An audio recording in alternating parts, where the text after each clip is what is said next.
So let's just jump straight into this. You've built out your process, you've launched your offer, and you put a really bold guarantee behind it.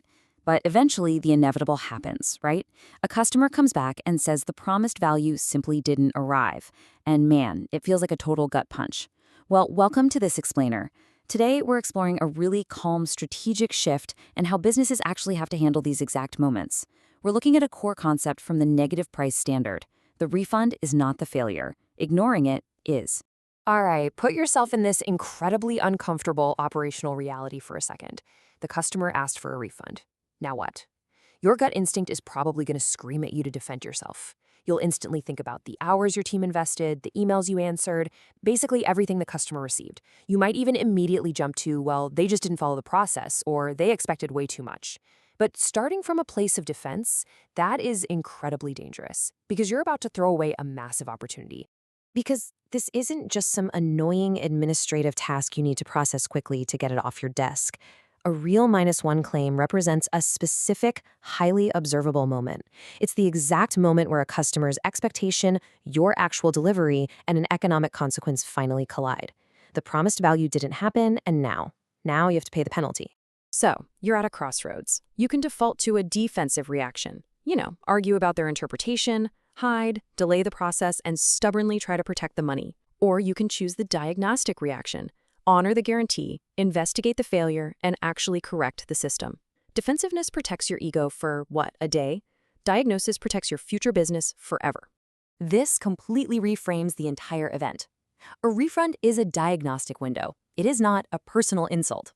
Let's be real, most businesses say they want honest feedback, but what they really want is praise. A dissatisfied buyer who actually asks for a refund has invested their money, experienced your delivery, and is now voluntarily investing their attention to tell you exactly where things broke down. That makes the refund penalty literally the highest quality diagnostic feedback a business can possibly buy.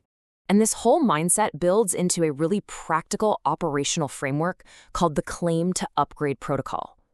The absolutely crucial first step is honor. You have to fulfill the published guarantee fairly and consistently before you even think about defending your process. And just to be super clear, the goal here is not to reduce claims by making the guarantee harder to use. You accepted this risk the very moment you made the offer. So remove the friction and pay the claim.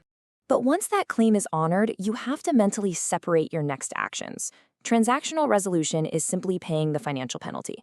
Diagnostic investigation is actually understanding the operational failure. You absolutely must separate the payout from the investigation. Why? Because the customer should never, ever feel like their money is being held hostage in exchange for an interview. Feedback is incredibly valuable, for sure, but it has to be completely voluntary. So, after the transaction is settled and out of the way, we move to the next phase, capture. The goal here is to collect the absolute smallest amount of specific information necessary to find where the value actually went missing. You shouldn't be asking these broad, emotional questions like, oh, why were you unhappy? Instead, you ask things like, at what exact moment did you realize the offer wasn't meeting the standard? You're hunting for the precise point of divergence.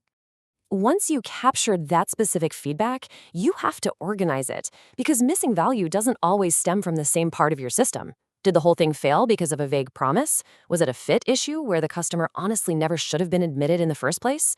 Or maybe it was onboarding, delivery, timing, proof, communication, or simply a total lack of customer participation. The absolutely crucial point to remember is this: classify before you fix. If you skip this classification step, you're going to end up applying random, totally ineffective band-aids. For instance, if a customer complains that they, quote, saw no value, a company might reflexively just throw more support staff at it or add 10 more video lessons. But what if the real issue was a proof failure? The value was actually there, but you didn't have a mechanism to demonstrate it to them. Treating the wrong symptom literally prevents actual learning. And that leads us right into the correct stage. You have to direct your operators to find and fix the exact structural failure point in the workflow. Saying, we're going to communicate better next time, is an intention. It's not a correction. A real correction is adding an early diagnostic checkpoint, narrowing your qualification criteria, or completely removing a confusing handoff. You have to fix the specific point where the machine broke. Now, once you've actually corrected the process, you enter the communicate phase. Notice the massive difference in how trust is recovered here. Bad communication is that weak, defensive apology we've all seen. We're so sorry and we'll try to do better. Better communication is strong, it's concrete. We found the exact failure, and we permanently changed this specific onboarding sequence. You aren't saying this to pressure the customer to come back, you're doing it to prove that true accountability is what builds genuine trust. But hey, words are pretty cheap, right? Next comes the prove step. A declared upgrade is literally just another promise until you actually back it up.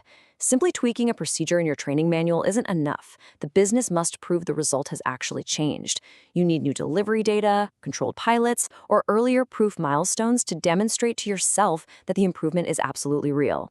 Now, you might be wondering, how do you know when to redesign a whole process versus just fixing a tiny glitch? Well, you have to separate a signal from a pattern. One isolated claim is just a signal. It might honestly just be a rare execution error, and it doesn't automatically justify blowing up your entire process. But 3 claims sharing the exact same failure category, okay, that forms a pattern, and a pattern requires a complete workflow redesign. So how do you actually detect those patterns before it's too late? You use a really simple claim register. This basically transforms those isolated refund tickets into aggregated, high-level system intelligence. Take a look at segment B here.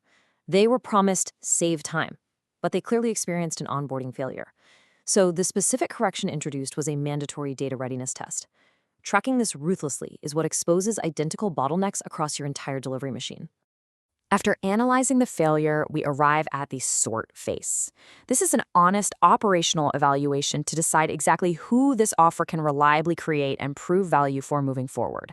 Does this specific customer remain a strong fit for your newly upgraded system, or are they just fundamentally incompatible? You aren't doing this to punish them for asking for a refund. You're doing it to ensure future success for everyone involved. I absolutely love this quote because it really keeps us grounded. Customer sorting is not customer blaming.